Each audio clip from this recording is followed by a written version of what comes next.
Item ಯಾವುದೇ ಇರಲಿ try ಮಾಡಿ ಆಚಿ ಚಿಕನ್ ಮಸಾಲಾ. ನಾಯಕತ್ವ ಬದಲಾವಣೆ ಆಗೋವರೆಗೂ ಸಚಿವ ಸಂಪುಟ ಪುನಾರಚನೆ ಆಗೋದಿಲ್ವಾ?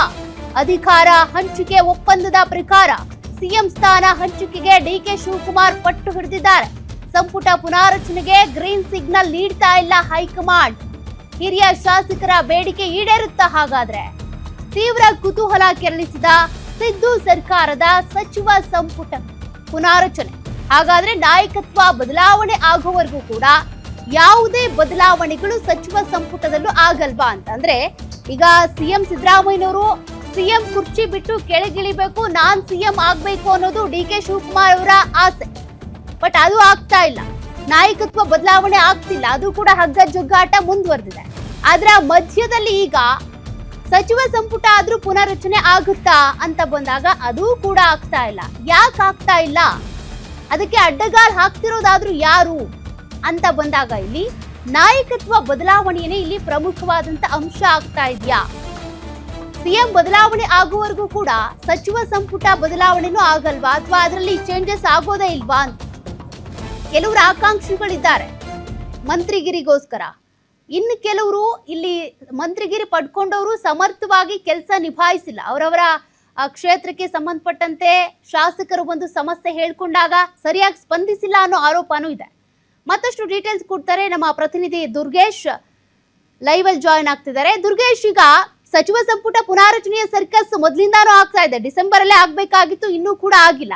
ಬಟ್ ಇಲ್ಲಿ ಸಿದ್ದರಾಮಯ್ಯನವ್ರು ರೆಡಿ ಇದ್ರೂ ಕೂಡ ಅಡ್ಡಗಾಲ್ ಹಾಕ್ತಿರೋದು ಯಾರು?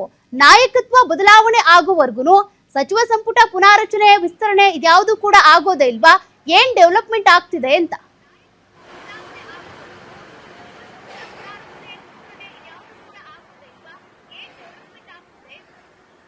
ಸೌಖ್ಯ, ಖಂಡಿತ ಸಿಎಂ ಸಿದ್ದರಾಮಯ್ಯ ಅವರು ಕಳೆದ ಒಂದು ವರ್ಷದಿಂದಲೂ ಕೂಡ ಸಚಿವ ಸಂಪುಟ ಪುನರಚನೆ ಮಾಡಬೇಕನ್ನುವಂತಹ ಒಂದು ವಿಚಾರದಲ್ಲಿ ಆಸೆಯನ್ನು ವ್ಯಕ್ತಪಡಿಸಿದ್ರು. ಕೆಲವೊಂದಿಷ್ಟು ಸಚಿವರಿಗೆ ಈಗಾಗಲೇ ನಿಮ್ಮನ್ನ ಕೈ ಬಿಡಲಾಗುತ್ತೆ ಅನ್ನುವಂಥ ಮಾಹಿತಿಯನ್ನು ಕೂಡ ಹೇಳಿದ್ರು. ಜೊತೆಗೆ ಯಾರೆಲ್ಲ ಹೊಸಬರು ಸಚಿವಾಕಾಂಕ್ಷಿಗಳಿದ್ದಾರೆ ಅವರೆಲ್ಲರೂ ಒಂದು ಪಟ್ಟಿಯನ್ನು ಕೂಡ ಹೈಕಮಾಂಡ್ ನಾಯಕರಿಗೆ ಕೊಟ್ಟಿರುವಂತದ್ದು. ಆದರೆ ರಾಜ್ಯದಲ್ಲಿ ನಡೀತಿರುವಂತಹ ಪವರ್ ಶೇರಿಂಗ್ ಫೈಟ್ ವಿಚಾರ ಇದೆಯಲ್ಲ, ಈ ವಿಚಾರಕ್ಕೆ ಸಂಬಂಧಪಟ್ಟ ಇದಕ್ಕೆ ಒಂದು ಕ್ಲಾರಿಟಿ ಕೊಡಿ. ಇದಾದ ಬಳಿಕ ಸಚಿವ ಸಂಪುಟ ಪುನರಚನೆ ಮಾಡಿ ಅನ್ನುವಂಥ ಕೂಗನ್ನ ಡಿಸಿಎಂ ಡಿಕೆ ಶಿವಕುಮಾರ್ ಸೇರಿದಂತೆ ಅವರ ಪರ ಇರುವಂತಹ ಕೆಲವೊಂದಿಷ್ಟು ಶಾಸಕರು ಹೈಕಮಾಂಡ್ಗೆ ಒತ್ತಡವನ್ನು ಹೇರುತ್ತಿರುವಂತದ್ದು. ಹೀಗಾಗಿ ಡಿಸಿಎಂ ಡಿಕೆ ಶಿವಕುಮಾರ್ ಅವರು ಸಚಿವ ಸಂಪುಟ ಪುನರಚನೆ ಆಗೋದಕ್ಕೆ ಬಿಡ್ತಿಲ್ಲ.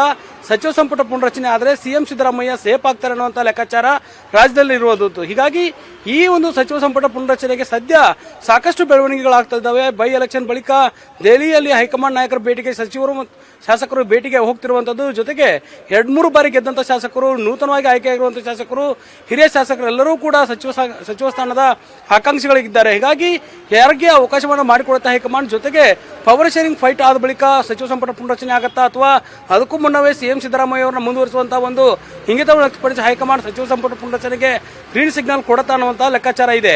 ಹೀಗಾಗಿಯೇ ಈಗ ರಾಜ್ಯದಲ್ಲಿ ಸಚಿವ ಸಂಪುಟ ಪುನರಚನೆ ಮಾಡಲೇಬೇಕನ್ನುವಂತ ನಿಟ್ಟಿನಲ್ಲಿ ಹೈಕಮಾಂಡ್ಗೆ ಒತ್ತಡ ಹೇರುವಂತಹ ಕೆಲಸವನ್ನು ಮಾಡೋದಕ್ಕೆ ಶಾಸಕರು ದೆಹಲಿ ತೆರಳುತ್ತಿರುವಂತದ್ದು. ಇವತ್ತು 30ಕ್ಕೂ ಹೆಚ್ಚು ಶಾಸಕರು ಎಲ್ಲರೂ ಕೂಡ 2-3 ಬಾರಿ ಗೆದ್ದಂತ ಶಾಸಕರು ಹೈಕಮಾಂಡ್ ನಾಯಕರ ಭೇಟಿ ಮಾಡಿ ನಮಗೊಂದು ಅವಕಾಶ ಮಾಡಿಕೊಡಿ, ಸದ್ಯಕ್ಕೆ ಸಚಿವ ಸಂಪುಟ ಪುನರಚನೆ ಮಾಡಿ, ಸಿಎಂ ಮತ್ತು ಡಿಸಿಎಂ ಅವರ ನಾಯಕತ್ವ ಫೈಟ್ ಏನಿದೆ, ಸಿಎಂ ಅವರನ್ನ ಬದಲಾವಣೆ ಮಾಡಬೇಕನ್ನೋ ವಿಚಾರ ನಿಮಗೆ ಬಿಟ್ಟಿದ್ದು. ಆದರೆ ನಮಗೆ ಒಂದು ಅವಕಾಶ ಮಾಡಿಕೊಡಿ, ಯಾಕಂದ್ರೆ 2-3 ಬಾರಿ ಗೆದ್ದಿದ್ದೇವೆ, ಕ್ಷೇತ್ರದಲ್ಲಿ ನಾವು ಕೂಡ ಹೆಸರುಗಳನ್ನ ಮಾಡಿದ್ದೇವೆ. ಹೀಗಾಗಿ ನಮಗೆ ಒಂದು ಅವಕಾಶ ಕೊಡಬೇಕು.